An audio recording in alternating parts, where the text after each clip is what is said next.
হেন অবতার সে বঞ্চিত বলরাম, হেন অবতার সে বঞ্চিত বলরাম।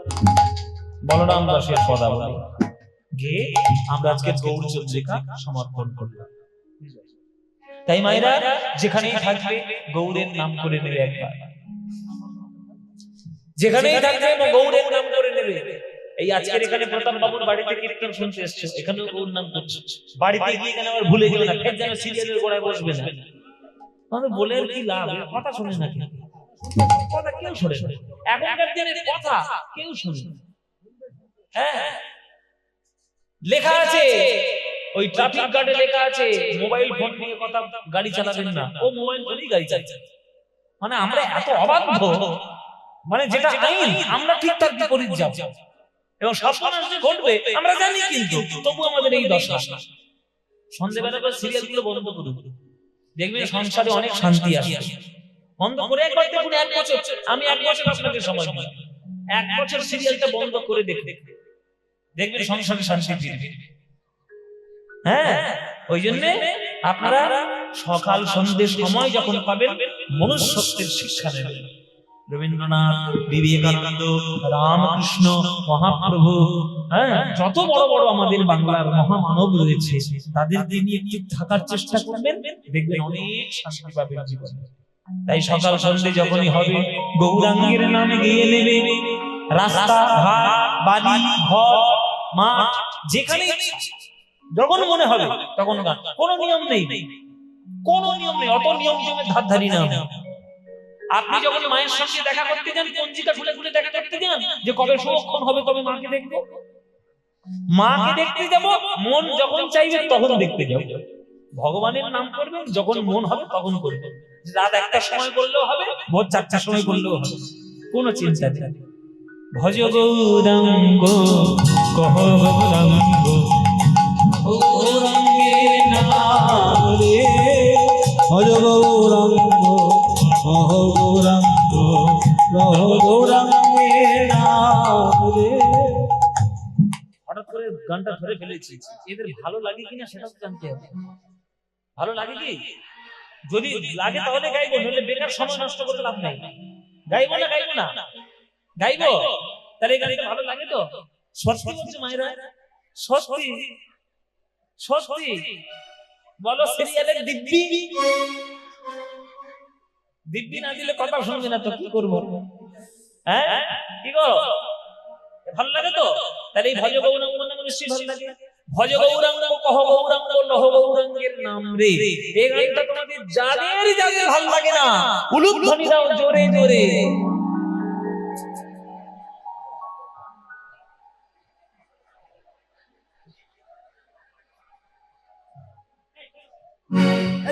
এই সিরিয়াল দেখে এসেছে, সিরিয়াল নিশ্চিত সিরিয়াল দেখে ঢুকেছে। সাতকাণ্ড রামায়ণ করে সীতারামের মাসি, এই অবস্থা। এতক্ষণ বুঝিয়ে গেলাম, আমি বলছি যে যারা ভালোবাসো না উলুধ্বনি দাও, উলুধ্বনি দিচ্ছে।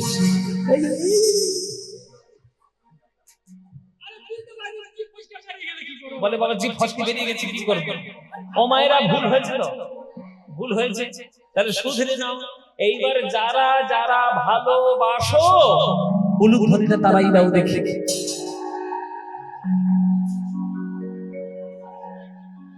হ্যাঁ, ভালোবাসো, ভুল করে দিয়ে ফেলেছে, কি করবে? আচ্ছা, ভালো যখন বাসো, আজকের আমাদের এই ভক্ত গৃহাঙ্গনের আজকের শেষ অনুষ্ঠান, মানে আমার কীর্তন দিয়ে আজকের এখানে টাকা হবে, আর ক্লোজ হবে, জবনিকা পড়বে। তা আজকের পরে আবার আপনাদের সঙ্গে দেখা হয় আর হবে না, কখনো দেখা হতেও পারে, নাও হতে পারে, কোনো ঠিক তো নেই। সুযোগটা যখন পেয়েছি, আপনারা সবাই মিলে এই গানটা আমার সঙ্গে করতালিতে একবার গাইতে পারবেন? পারবেন? ব্যাস, এমন জোরে জোরে গান গাইবেন যাতে হাই রোড বন্ধ হয়ে যায়। হ্যাঁ বাবা, কীর্তন একটা হচ্ছে বটে, চলো সবাই মিলে গাই, করতালিতে সবাই মিলে আমার সঙ্গে বলবেন, জোরে জোরে বলবেন।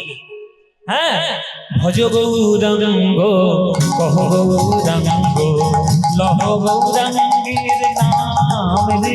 বলো,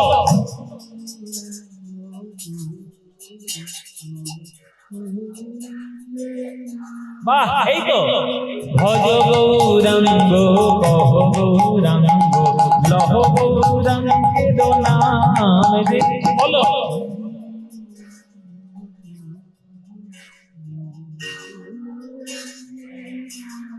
বাহ।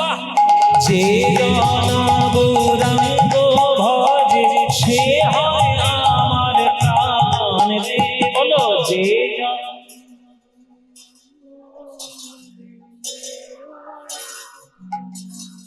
বাহ।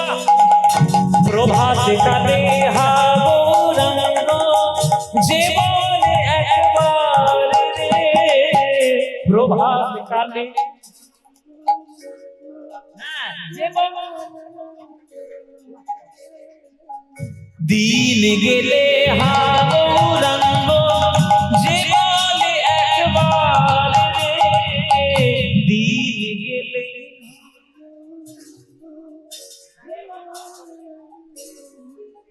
হ্যাঁ সেই জন আমার হয় আমি হই তার রে। বলো সেই জন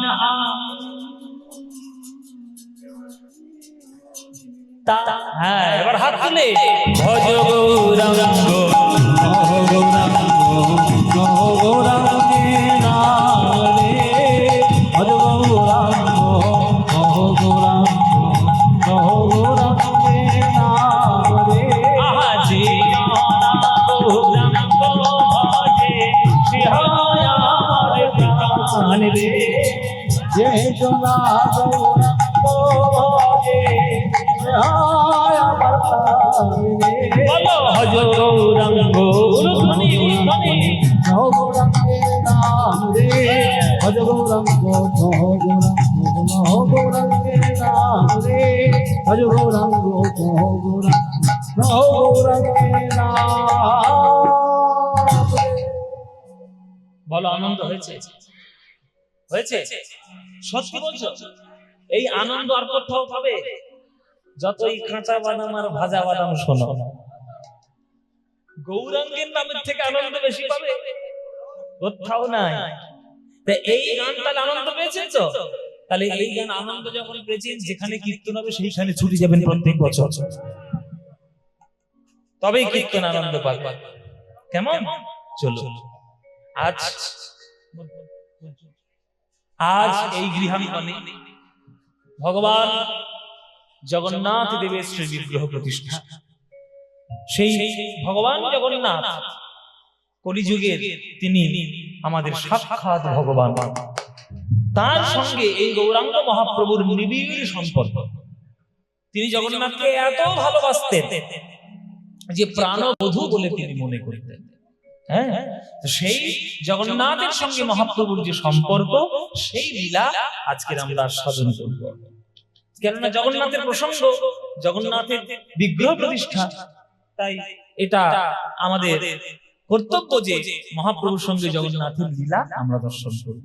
চলুন তাই আজকের আমরা সাধন করব নীলাচলে মহাপ্রভুর লীলা।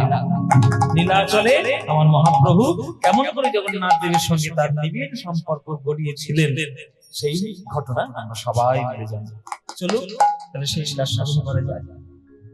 মহাপ্রভু মানে শ্রীকৃষ্ণ চৈতন্য নাম যখন নিয়েছিলেন, তখন তার বয়স ছিল 24 বছর।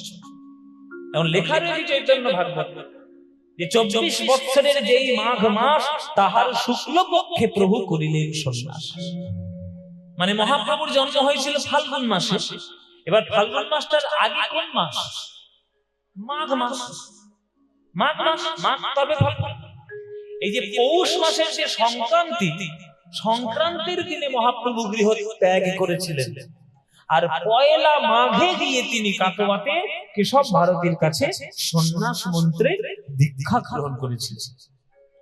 সেই সন্ন্যাস মন্ত্রে দীক্ষা নেওয়ার পর তিনি যখন ওই শ্রীকৃষ্ণ চৈতন্য নাম পেলেন, শ্রীকৃষ্ণ চৈতন্য নাম নেওয়ার পর তিনি 6 বছর কেবলমাত্র ভারতবর্ষের বিভিন্ন প্রান্তে তিনি ভ্রমণ করলেন, বৈষ্ণব ধর্ম প্রচার করলেন। বিশেষ করে দক্ষিণ ভারত তার অত্যন্ত ভালো লেগেছিল, ওই জন্য দক্ষিণ ভারতের আনাগোনা মহাপ্রভু অনেক বেশি। তারপরে সুধাম বৃন্দাবন দর্শন করলেন। তারপরে তিনি এসে স্থায়ীভাবে স্থায়ীভাবে তার ঠিকানা তিনি তৈরি করে নিলেন এই জগন্নাথ শ্রীক্ষেত্রে বা পুরীধাম। যখন মায়ের কাছে গেছিল, মানে আমাদের সচী মায়ের কাছে, তখন সচীমা নিমাইকে বলেছিল, নিমাই এই বুড়িমাটাকে তো ছেড়ে চলে গেলি, তোর ভালো মন্দ খবর আমি কি করে পাবো বাবা? বাঙালিরা প্রত্যেক বছর রথের সময় এই বাঙালিরা পুরীতে যায় রথ দেখতে। আমি আপনাদের একটা কথা বলি, ভারতবর্ষ থেকে রথ দেখতে অন্যান্য স্টেট থেকে যত না লোক যায় রথ দেখতে, কিন্তু সব থেকে বেশি সংখ্যক যায় বাঙালিরা পশ্চিমবঙ্গ থেকে। সব থেকে বেশি সংখ্যক, মানে সব থেকে অন্য কোন রাজ্যের থেকে পশ্চিমবঙ্গ রাজ্যের সবচেয়ে বেশি লোক। এত ভালোবাসা। তো সচিমা বলেছিল, নিমাই তুই পুরীতে থাকলে তাহলে প্রত্যেক বছর এই রথের পরে একটু খোঁজ খবর পাবো যে আমার নিমাই কেমন আছে, আমার নিমাই কেমন আছে। তাহলে নিমাই তুই থাকবি ওই জগন্নাথ ক্ষেত্রেই থাকিস, সেই জগন্নাথ ক্ষেত্রে আমার মহাপ্রভু থাকবে। হ্যাঁ, চলো আমরা যখন জগন্নাথের লীলাই আস্বাদন করব, সবাই মিলে আমরা একটু জগন্নাথের বন্দনা করতে করতে, গান গাইতে গাইতে আমরা সবাই মিলে শ্রীধাম পুরীধামে যাব। চলো এবার আমি জগন্নাথ অষ্টকমের কয়েক দুটো শ্লোক আমি গান গাইবো, আলোচনা করবো। আপনারা সবাই করজোরে বসুন, সবাই হাত জোড় করে বসুন, হাত জোড় করুন, করজোরে বলুন সবাই, চাদরের থেকে হাত ছড়ান, অনেক ঠান্ডা কম রয়েছে। এবার আমি যখন শ্লোকগুলো বলবো তখন একটু জোরে জোরে উলুধ্বনি দেবেন আপনারা, এমন? চলো সবাই মিলে। জগন্নাথ স্বামী নয়ন পথগামী ভবতু মে। জগন্নাথ স্বামী নয়ন পথগামী ভবতু মে। উলুধ্বনি। কদাচিৎ কালীন্দিতট বিপিন সঙ্গীত তরলো মুরাভিরে নারী বদন কমল স্বাদ মধুপ রমা ব্রহ্মা শিব শূর গণেশার্চিত পদো জগন্নাথ স্বামী নয়ন পথগামী ভবতু। জগন্নাথ স্বামী নয়ন পথগামী ভবতু মে। জগন্নাথ স্বামী নয়ন পথগামী ভবতু মে। আবার উলুধ্বনি। মহাম্ভবৈস্তিরে কনকরুচিরে मीन शिखारि वशान प्रसारान्तः सहजबल भद्रेण बलीना मध्यस्थ सुभक्ता सकल सूर सेवाम सरदो जगन्नाथ स्वामी नयन पथगामी भवतु। जगन्नाथ स्वामी नयन पथगामी भवतु मे। जगन्नाथ स्वामी नयन पथगामी भवतु मे। जगन्नाथ स्वामी नयन पथगामी भवतु मे। जगन्नाथ स्वामी नयन पथगामी भवतु मे।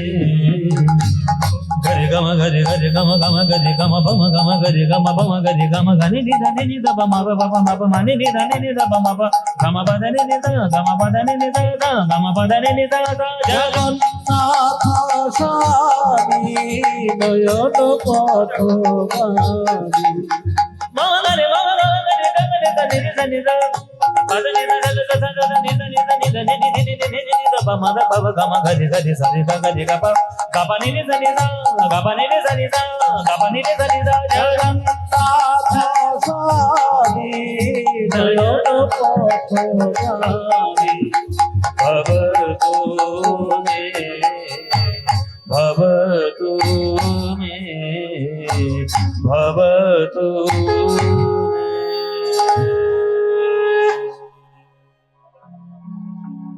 সবাই প্রাণ ভরে একবারে জয়ধ্বনি দিন, বলুন প্রভু জগন্নাথ দেব কি, প্রভু জগন্নাথ দেব কি, জগন্নাথ দেব কি, সুভদ্রা মাই কি, শ্রী শ্রী বলভদ্র জিউ কি, শ্রী কৃষ্ণ চৈতন্য মহাপ্রভু কি।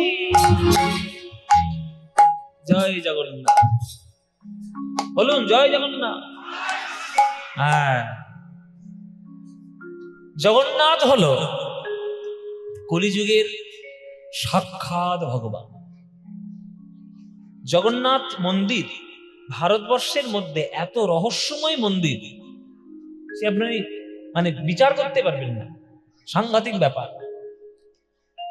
বৈজ্ঞানিকদের বাবারও ক্ষমতা নেই এখনো পর্যন্ত জগন্নাথ মন্দিরের রহস্য উদ্ঘাটন করা। আমরা সাধারণত জানি কি, একটা উত্তর থেকে দক্ষিণে হাওয়া আসছে, এই যে শীতকাল, তাহলে উত্তর থেকে দক্ষিণে হাওয়া আসবে, তাহলে পতাকাটা কোন দিকে মুখ করে উঠবে? দক্ষিণ দিকে মুখ করে উঠবে। কিন্তু জগন্নাথের মহিমা এমন, উত্তর দিক থেকে হাওয়া আসছে আর হাওয়ার বিপরীতগামী হয়ে পতাকাটা উঠছে উত্তর দিকে মুখ করে। কোন সায়েন্স, কোন লজিক, কোন ফর্মুলেশন এটার সলভ করতে পারবে যে কেন এটা হচ্ছে? এত বড় বড় কাণ্ড কারখানা ঘটে যাচ্ছে জগতে, ভূকম্প এই ওই তাই, কিন্তু জগন্নাথ পুরী মন্দির তো টলানোর কারোর ক্ষমতা নেই। তাই যারা ঈশ্বরের অস্তিত্বে যারা অস্বীকার করে, যারা ভক্তি জ্ঞান শ্রদ্ধাকে যারা অস্বীকার করে, তাদের মতো মূর্খ এই জগতে কেউ হয় না। আমি বলছি না আপনি অন্ধভাবে দেখাশোনা করুন, কি বলছি না, প্রথমে বললাম যে কিছু না কিছু এনার্জি আমাদের আছেই যেটাকে জগৎকে পরিচালনা করছে। সেই এনার্জিতেই আজকে জগন্নাথ মন্দিরের এই রহস্য। ভগবান শ্রীকৃষ্ণ দাপর যুগের লীলা শেষ করলেন কার হাতে? জরাব্যাধের হাতে। জরাব্যাধ বনে জঙ্গলে শিকার করতে বেরিয়েছে। ভগবান মনে মনে ভাবলেন, আর তো বেশি সময় নেই, 125 বছর বয়স হয়ে গেছে, এবার আমায় যেতে হবে, এবার আমার ভবলীলা সঙ্গ করতে হবে, প্রকৃতির নিয়ম মেনে আমাকে জগৎ ছেড়ে যেতে হবে। বাঁশিটা নিয়ে তিনি জঙ্গলে পা দুলিয়ে দুলিয়ে তিনি বাঁশি বাজাচ্ছে। ভগবানের শ্রীচরণের তলা লাল টকটকে লাল পাখির মতো। জরাব্যাধ দূর থেকে ওই শিকার করতে করতে মনে মনে ভাবলো, ওই তো একটা পাখি পেয়েছি, তাহলে মারি পাখিটাকে শিকার করতে। জরাব্যাধ জানে না ওই লাল পাখি, ওই লালটা কোনো পাখি নয়, সেটা ভগবানের শ্রীচরণ। ভুল করে ওই গাছের আড়াল থেকে মারল তীর, সেই তীরটা গিয়ে ভগবানের শ্রীচরণে গিয়ে বাঁধল। জগৎ ছেড়ে চলে যাওয়ার জন্য কোনো না কোনো একটা অজুহাত তো নিতে হবে, কিছু একটা উপলক্ষ না হলে হয়। আপনি মরবেন তো কোনো একটা কারণ থাকবে, হয় আপনার ক্যান্সার হবে, নইলে আপনি হার্ট অ্যাটাক করবেন, নইলে আপনি গাড়ি অ্যাক্সিডেন্ট করবেন, নইলে আগুনে পুড়ে মরবেন, নইলে রেলে কেটে মরবেন, কিছু না কিছু একটা কারণ ঘটবে। কৃষ্ণের পায়েও কারণ ঘটেছিল, ওই তীর লেগে। তীরটা লাগলো, এবার জরাব্যাধ দেখছি কিছু পাখির তো কোনো আওয়াজই নেই, দেখি পাখিটা পড়লো কি না পড়লো। খুঁজে খুঁজে এসে দেখে রক্তের বিন্দু বিন্দু ধারা বয়ে যাচ্ছে মাটির মধ্যে। সর্বনাশ, আমি কাকে মারলাম? উপরে তাকিয়ে দেখে বাঁশি নিয়ে কৃষ্ণ বসে রয়েছে, আর তোর চরণ থেকে বিন্দু রক্ত ঝরছে। প্রভু গো বলে আশা রেখে বলল জরাব্যাধ, আমায় তুমি ক্ষমা করে দাও, একটা সাধারণ শিকার মনে করে আমি পাখি মারতে গেছিলাম, এই যে তোমার শ্রীচরণের রক্তিম আভাস আমি বুঝতে পারিনি। কৃষ্ণ আশীর্বাদ দিয়ে বলছি, ওরে জরাব্যাধ, এ তো আজকের তোর পরিকল্পনা নয়, এ তো ত্রেতা যুগ থেকেই পরিকল্পনা করা আছে। পরিকল্পনা অনেকদিন আগেকার, আমি তোর হাতেই মরবো। এই জরাব্যাধের হাতে কৃষ্ণ মরবেন, এটার একটা পরিকল্পনা ত্রেতা যুগ থেকে হয়ে আছে। এসব অজানা অজানা ঘটনা, এসব জানে না, জানতে হয়। এসব অনেক অজানা ঘটনা। এই জরাব্যাধ আগের জন্মে কে ছিল? এই জরাব্যাধ আগের জন্মে ছিল বালি পুত্র অঙ্গদ। অঙ্গদের নাম শুনেছেন? রামায়ণ যদি পড়ে থাকেন তাহলে অঙ্গদের নাম শুনবেন। অঙ্গদ বালির পুত্র ছিল। বালি সুগ্রীবের স্ত্রীকে ধরে নিয়ে এসে নিজের দাসী বানিয়ে রেখেছিল। সেই জন্য সুগ্রীব নিজের দাদাকে পর্যন্ত মারবে বলে একটা পরিকল্পনা করেছিল। সেই পরিকল্পনাকে সহযোগিতা করেছিলেন শ্রীরামচন্দ্র। একটা নারীকে যে সম্মান দিতে জানে না, বিশেষ করে তার ভাতৃবধূ মানে কন্যা সম সম্মান শ্রদ্ধা, যে সম্পর্কের শ্রদ্ধা যে রাখতে পারে না, তার জগতে থাকার থেকে না থাকাই ভালো। এই সপ্ততাল ভেদ করে, শক্তি অর্জন করে বালিকে বধ করেছিল রামচন্দ্র। আর বালি মরণের সময় চিনতে পারলো যে আমাকে বধ করেছে, আমার কোটি জন্মের সৌভাগ্য যে তিনি হচ্ছেন শ্রী বিষ্ণুর অবতার, তার হাতে আমি মৃত্যুবরণ করছি। তাই তার পুত্র অঙ্গদকে বলে গেছিল বালি, ওরে অঙ্গদ, জীবন যতদিন থাকবে ভগবানের সঙ্গ পেয়েছিস, ভগবানের চরণ ছাড়া যেন হোস না। শ্রীরামচন্দ্রের সেবা করা তোর কর্তব্য, আমি তোকে আশীর্বাদ দিয়ে গেলাম। সেই অঙ্গদ বাবার কথা রাখার জন্য রামের সঙ্গ দিয়েছিল। কিন্তু কেউ যদি প্রকৃত পুত্র হয়, আদর্শ পুত্র হয়, বাবার হত্যাকারীকে সে ছেড়ে কথা কইবে? 14 বছর বনবাস সেরে যখন রামচন্দ্র ঘরে এলো, তখন যে যা চাইছে তাকে তাই দিয়ে দিচ্ছে। এই বাচ্চাগুলো কি কথা গন্ডগোল করছে? এই বাচ্চাগুলোকে একটু সামলাম। বাচ্চাগুলোকে কোলে নিয়ে হয় সামনে থাকুন, নাহলে পিছনে যান। 14 বছরে যখন রামচন্দ্র ঘরে ফিরলেন, সবাই যে যা চাইছে তাকে তাই দিচ্ছে। অঙ্গদ দাঁড়িয়েছিল। অঙ্গদ, তোমার কি চাই? প্রভু, আমি তোমার শ্রীচরণে একটা বর চাই। বলো তোমার কি বর চাই? তুমি যেভাবে আমায় সেবা করেছো, আমার নামের যশ প্রতিষ্ঠা করেছো, তুমি যা বলবে আমি তাই দিব। বলো তোমার কি চাই? বলে, প্রভু, আমার পিতাকে আপনি হত্যা করেছিলেন, আর মরণের সময় পিতা বলে গেছিল আপনার চরণ সেবা করতে। তাই ত্রেতা যুগ আপনি যতদিন লীলা করেছেন বা করবেন, আপনার চরণ সেবা আমি করব। কিন্তু আজকের এই আশীর্বাদের দিনে আপনার চরণ ধরে আমার বর চাই। আপনি আমায় বর দিন যাতে আপনারও মরণ হয় আমারই হাতে।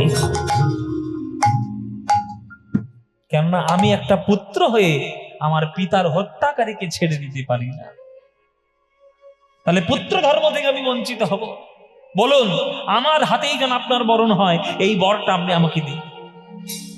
তখন রামচন্দ্র হাসছে, বাহ, এই না হলে ভারতবর্ষের ধর্ম, আদর্শ পুত্র।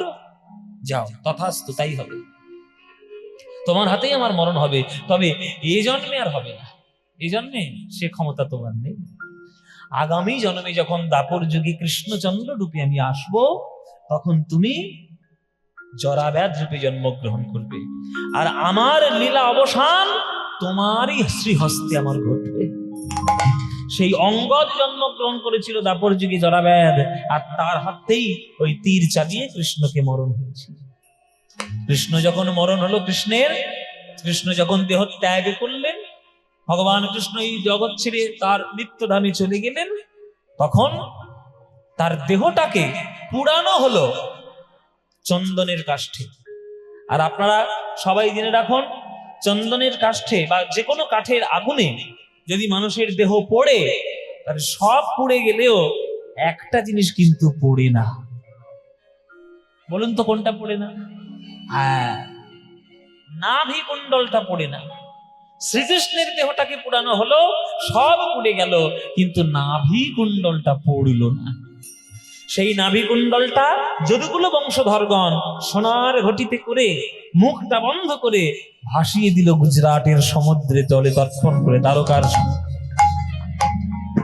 সেই নাভি কুণ্ডল ভাসতে ভাসতে ভাসতে পশ্চিম ভারত থেকে সাউথ ভারত, দক্ষিণ ভারত ঘুরে ঘুরে ঘুরে ঘুরে এই পূর্ব ভারতের উড়িষ্যার পুরীধামের সমুদ্রে ঠেকলো।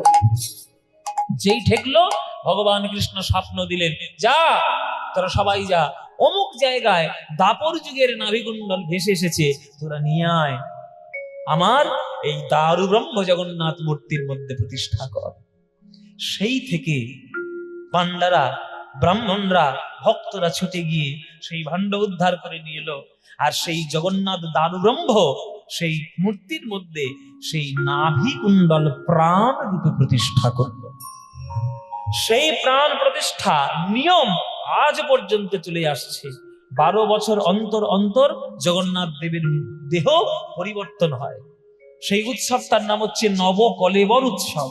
12 বছর অন্তর অন্তর হয়। সেটা তিথির ভেদে, কখনো 12 বছর অন্তর হয়, কখনো 17 বছর অন্তর হয়, কখনো 21 বছর অন্তর হয়। হ্যাঁ, নানান রকম নিয়ম রয়েছে তিথির অনুসারে। তো সেই জগন্নাথ মূর্তির মধ্যে ভগবান শ্রীকৃষ্ণের নাভি কুণ্ডল এখনো পর্যন্ত রাখা আছে।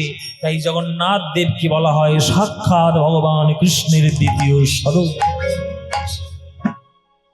এবার আপনার যদি একেবারে ইচ্ছে জাগ্রত হয় যে ওই নাভি কুণ্ডলটা আমি দেখবো, কেমন নাভি কুণ্ডল, ওটা আপনার দেখার জিনিস না।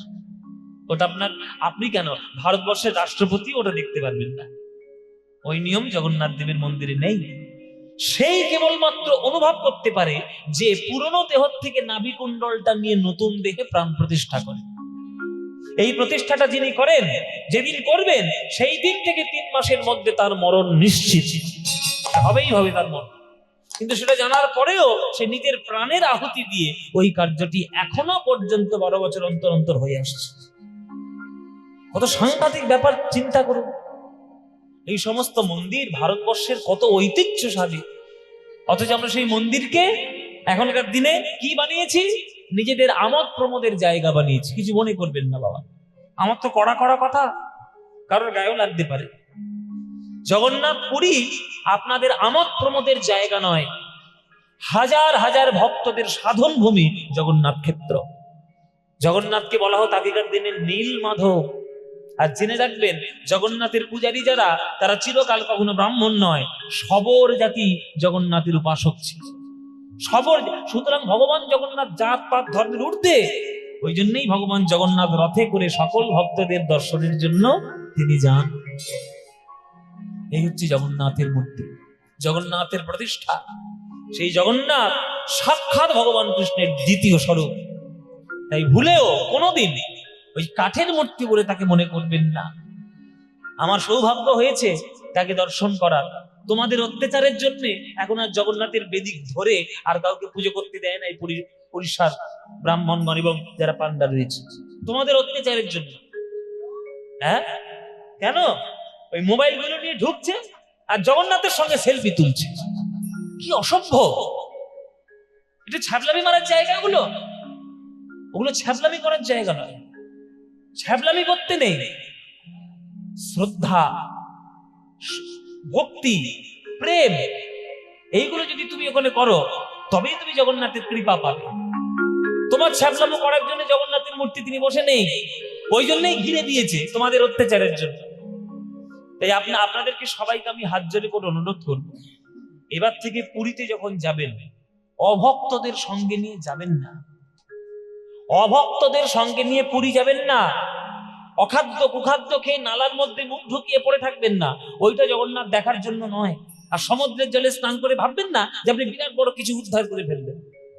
জগন্নাথ মন্দিরে যাবেন, বিভিন্ন জায়গার লীলা দর্শন করবেন, তার গুন্ডিচা মন্দির দর্শন করবেন, 18 নালা দর্শন করবেন, জগন্নাথের সমাধি ক্ষেত্র দর্শন করবেন, ভোগ মন্দিরটা একবার দর্শন করবেন, স্বর্গদ্বার শ্মশান একবার দর্শন করবেন, একবার হরিদাস ঠাকুরের সমাধি দর্শন করবেন। কত কি দেখার রয়েছে। শুধু আমোদ প্রমোদ করার জন্য জগন্নাথ মন্দির নয়।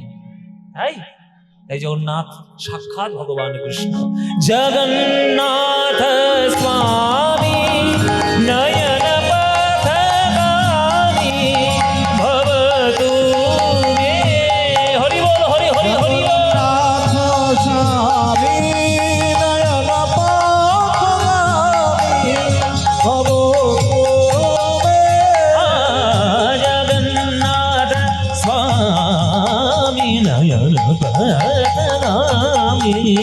ভবতু মে জগন্নাথ স্বামী নয়ন বদনামি ভবতু মে ভবতু মে ভবতু মে।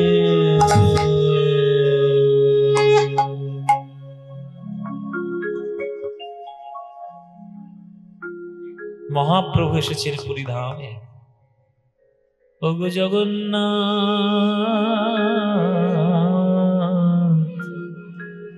ওই আমার মাধব জগন্নাথ,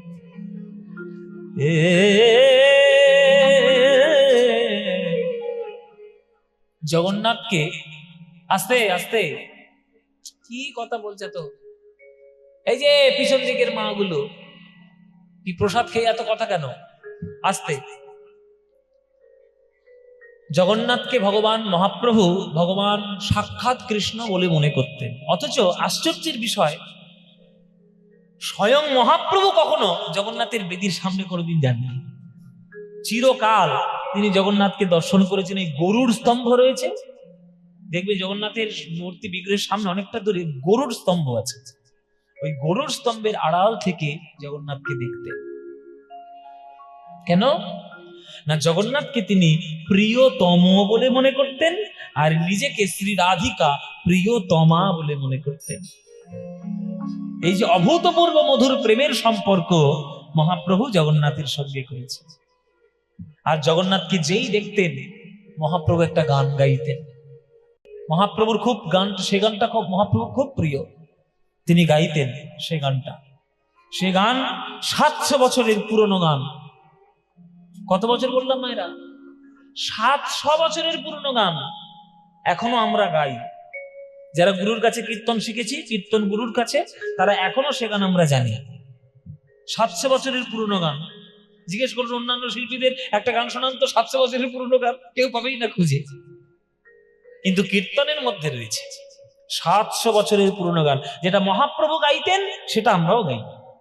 আপনারা যদি বলেন তাহলে 2 লাইন শোনাতে পারি। অনেকের আবার শোনার ইচ্ছে টিচ্ছে থাকে না তো। 700 বছরের পুরনো গান শুনবেন, উঠে পালিয়ে যাবেন না তো? হ্যাঁ, কেননা পুরনো গান শুনতে চায় না লোকে। দূর পুরনো গান, পুরনো গান। একটা কথা আছে না, পুরনো চাল ভাতি বাড়ে, ওল্ড ইজ গোল্ড। ওই জন্য পুরাতনকে সবসময় নিয়ে চলতে হয়। আমাদের গুরু জ্ঞান প্রকাশ ঘোষের গান আছে একটা, যে আমি নূতনের অভিলাষী, পুরাতন তবু জানি, ফিরে ফিরে আসে নতুনেরও বেশে। হ্যাঁ, মানে পুরাতনটাই নতুন বেশে এসে দিয়ে যায় হাতছানি। সুতরাং পুরনোটাকেই নতুন করে প্রেজেন্ট করতে হয়। এই 700 বছরের পুরনো গান একটু শুনুন, কষ্ট হবে শুনতে, কেননা অভ্যাস তো নেই, একটু বিলম্বিত তালের গান তো, ওই জন্য একটু কড়া কড়া লাগবে। কিন্তু একটু শুনে নিন, উচ্ছে যেমন খেতে একটু তেতো লাগে কিন্তু স্বাস্থ্যের পক্ষে উপকারী, তেমনি গানটা কড়া লাগলেও স্বাস্থ্যের পক্ষে উপকারী। শুনে নেবেন। সব একটা হাত জোড় করে বসুন।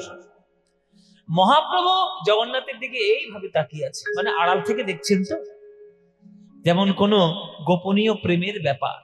প্রেমিক প্রেমিকাকে যেমন ভাবে দেখে, মহাপ্রভু জগন্নাথকে দেখে তেমন ভাবে কাঁদছে আর গাইছে, ও গো মাধব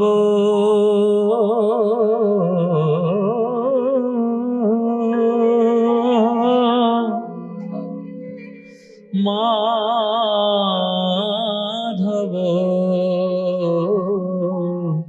হে হে মাধব। মহাপ্রভু গাইছেন, ও হে রাধা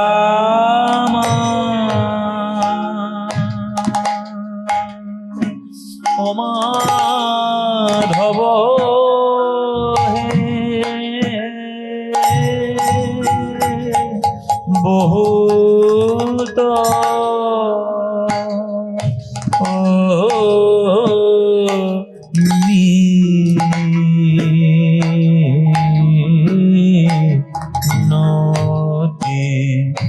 বহুত মিনতি করু তো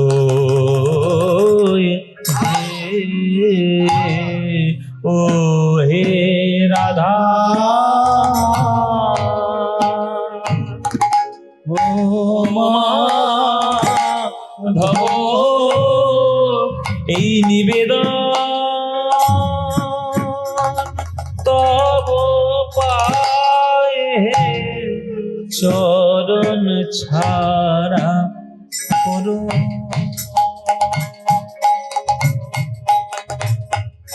করুণা হে এই নিবেদন তব পায়ে হে চরণ ছাড়া করো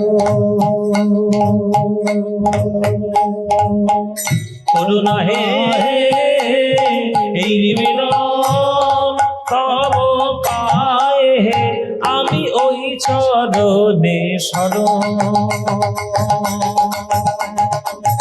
শরণে নিলাম নিবেদন তব পায়ে হে আমি ওই চরণে শরণে নিলাম নিবেদন তব পায়ে হে আমি ওই চরণে শরণে নিলাম নিবেদন তব পায়ে চরণ ছাড়া করো হরি বল হরি হরি বল করুণা হে নিবেদন তব পায়ে চরণ ছাড়া করো করুণা হে নিবেদন তব পায়ে চরণ ছাড়া করো না হে নিবেদন তব পায়ে ও হে রাধা